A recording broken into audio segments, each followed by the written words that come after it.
Eu costumo dizer que, como tudo na vida ela tem dois lados. E eu quero falar para vocês, iniciando falando sobre curiosidade. E eu quero iniciar falando sobre curiosidade negativa. Curiosidade negativa é aquela coisa, quando nós nos interessamos por fatos, por situações, por conversas, que muitas vezes geram apenas mais conversas. E eu quero falar também para vocês sobre curiosidade positiva. Curiosidade positiva é quando ela traz alguma luz ao nosso conhecimento, quando ela nos obriga a raciocinar, quando nós ganhamos alguma coisa com isso. Agora, para que eu possa falar para vocês sobre curiosidade positiva, para que eu possa falar para vocês sobre curiosidade negativa, eu preciso também ilustrar com uma história. Mas eu inicio nos perguntando, será que nós vivemos como curiosos? Será que em nossa vida nós temos dedicação ou nós temos curiosidade apenas? Eu vou explicar para vocês. Curiosidade, viver de curioso, é se interessar por muitas vezes fazer alguma coisa, querer fazer alguma coisa, mas não estar disposto a pagar o preço. Não ir além, não fazer diferente, não fazer melhor, continuar fazendo como sempre fez. E eu nos pergunto, será que nós temos dedicação ou nós temos curiosidade apenas? Porque quantas vezes? Quem aqui toca algum instrumento? Maravilha. Eu acredito que às vezes alguém chega até você e diz assim, olha, você toca esse instrumento, você toca muito bem, porque você é uma pessoa que já tem dom, você é uma pessoa que já nasceu com talento. Quando nós ouvimos isso, nós paramos e pensamos, mas poxa vida, e todo o tempo em que eu gastei, as horas, as noites, em que eu estava ali muitas vezes com meu dedo em carne viva para aprender, isso não vale de nada? Isso não importa? Então eu digo assim que a grande maioria das pessoas, às vezes elas querem fazer alguma coisa, mas elas têm apenas a curiosidade. Como a história do leão. Eu quero saber para que é o par de tênis, por que trocar o calçado, mas eu não fiz diferente. Então, eu sou uma pessoa que eu vivo de curiosidade apenas.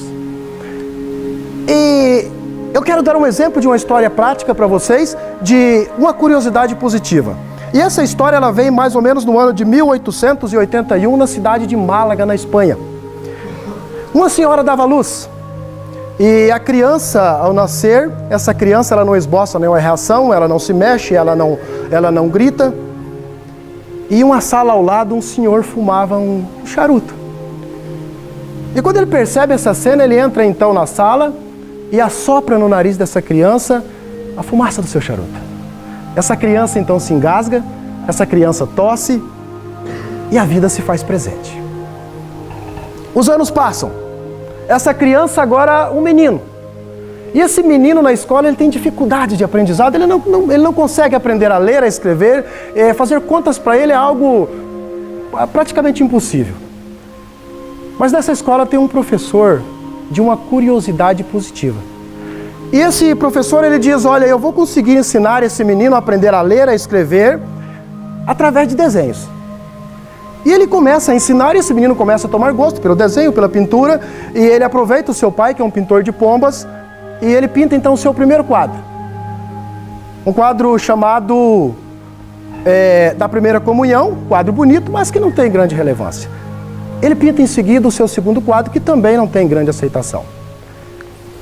Os anos passam novamente, nós estamos agora em 1907. E esse menino agora tem 26 anos.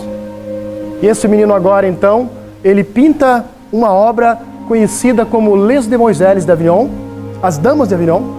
E no dia que ele cria essa obra, no dia que ele pinta essa obra, ele rompe com tudo aquilo que estava sendo feito até então, desde o período do Renascimento.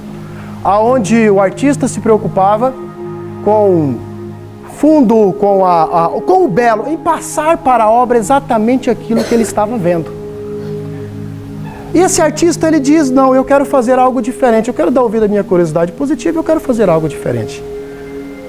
E quando ele faz essa obra, ele se torna, então, o artista conhecido como Pablo Picasso. Quem conhece Pablo Picasso? Talvez alguém vai dizer para mim, Edivaldo, eu não conheço. Mas um dos objetivos de um palestrante também é plantar em você a curiosidade, que eu falei agora há pouco.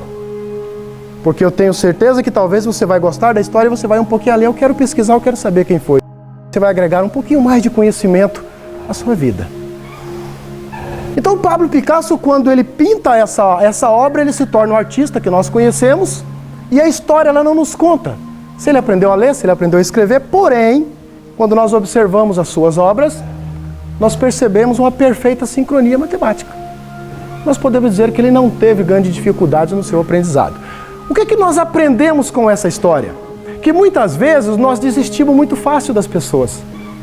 Que muitas vezes nós não insistimos com as pessoas que ela pode fazer algo diferente, que ela pode melhorar, que ela pode aprender. Que cada pessoa tem o seu tempo, tem o seu jeito e tem o seu modo de aprender. Então o que nós aprendemos com essa história de curiosidade positiva? Que quando eu dou ouvido à minha curiosidade positiva, quando eu quero fazer, eu vou fazer, eu vou conseguir. Quando eu faço isso, automaticamente a vida também me dá uma devolutiva e eu consigo realizar estes meus sonhos. Agora, o contrário também é verdadeiro. E essa história, ela acontece comigo. Eu disse a vocês agora há pouco que eu sou artista plástico. E eu realizo vários tipos de obra, mas uma das que eu mais gosto se chama papietagem, que é uma técnica que nós utilizamos papel e cola para dar forma a um objeto, a uma escultura. E um certo dia uma menina me procurou e disse: professor, eu queria aprender. Professor, eu gostaria de aprender e eu gosto, eu quero aprender a fazer isso. Eu disse para ela: então tá, eu vou te ensinar. Mas 2 ou 3 aulas depois ela me procurou novamente e disse: professor, eu não quero mais fazer porque eu descobri que eu não tenho dom. Professor, eu descobri que eu não tenho talento. Agora, professor, você não. Você já é uma pessoa que nasceu com dom. Por essa razão, você realiza tão belas obras. Então aqui nós temos um exemplo de curiosidade negativa. Por quê? Porque ela se interessou, ela queria fazer, mas ela não quis pagar o preço. Ela não quis ir adiante. Ela não quis doar o seu melhor, ela não quis entregar o seu melhor. Então ela disse essa frase, ela disse isso que eu disse para vocês, eu não vou fazer, eu não consigo fazer, porque eu não tenho dom, eu não tenho talento. E quando ela disse isso, eu me pergunto o tempo todo, será que nós nascemos prontos? Será que nós já nascemos um bom administrador de empresa, já nascemos um bom engenheiro, já nascemos um bom médico? Eu digo para vocês que nós não nascemos nada. Nós nascemos com algumas predisposições. Agora, com o tempo, nós temos que aprimorar isso. Com o tempo, nós temos que pagar o preço. Com o tempo, nós temos que fazer a diferença. Agora há pouco também, Alexandre falava desse grande homem aqui. E eu gosto muito dele porque eu digo assim, ele foi o cara que inventou a lâmpada. E se ele não tivesse inventado a lâmpada, como que a gente ia achar a cerveja à noite dentro da geladeira, correto? Era para rir, tá, gente? Mas tudo bem. Então vejam bem, o que acontece? Perguntaram, disseram a ele: escuta, Alexandre, desculpa, Alexandre, Thomas Edison, você já errou 10.000 vezes para criar a lâmpada. Por que não desistir? Ele falou: eu não errei 10.000 vezes. Eu fiz 10.000 vezes formas de que não deram certo. E eu acredito que alguém ainda insistiu um pouco mais, disse: Thomas Edison, por que você não desiste? Você não tem dom, você não tem talento para fazer isso aí. E ele responde: talento é 1% inspiração e 99% transpiração. Não adianta você fazer a tua faculdade bem, fazer tranquilo, se você não estiver disposto a doar o seu pós depois, que foi o que o nosso amigo Alexandre colocou e colocou muito bem.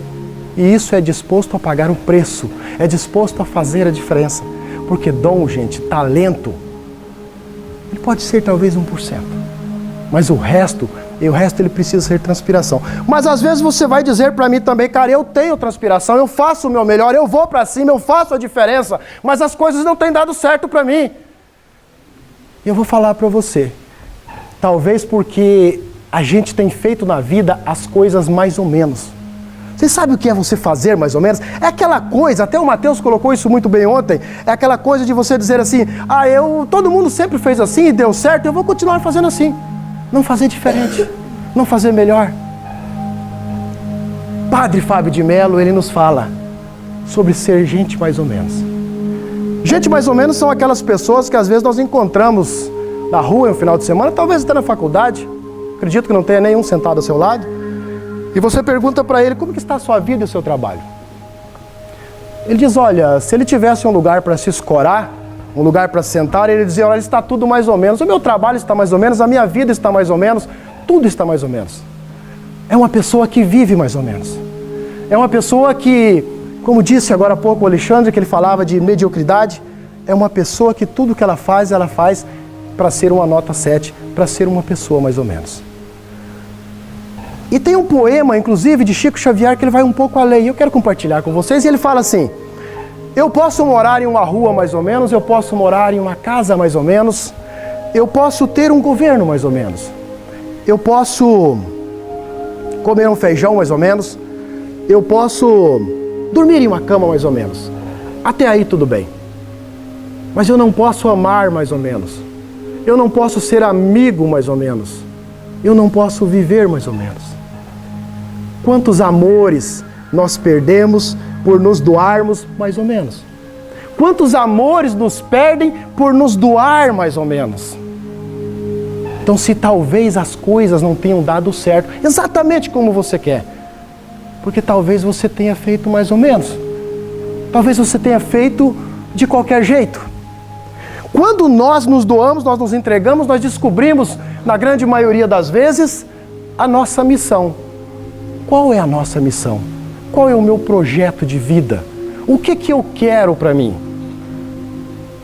Quando eu descubro qual que é a minha missão, eu entro em alguma coisa e eu faço esse alguma coisa ser diferente. Esse alguma coisa, ele ser melhor.